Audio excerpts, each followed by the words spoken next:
Hi Hema, ఏం చేస్తున్నావు? పప్పు రుబ్బుతున్నా అక్క. ఏంటి పిచ్చిదానా? పప్పు ఇలా ఎవరైనా రుబ్బుతారా?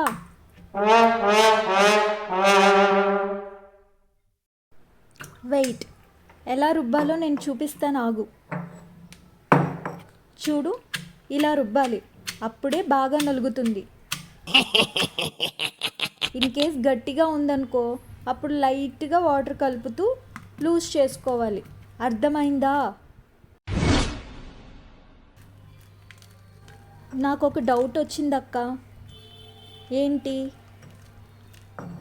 నువ్వు అన్నం తినేటప్పుడు ఎక్కువగా వాటర్ తాగేస్తూ ఉంటావు కదా, మరి నీ పొట్ట కూడా ఈ రుబ్బు రోల్ లాగానే పనిచేస్తుంది కదా. మరీ అంత ఎక్కువ స్పైసీగా ఉన్న ఫుడ్ తిని ఎక్కువ వాటర్ తాగుతూ ఉంటే నీ పొట్ట ఎలా బాగా రుబ్బుతుందా అని.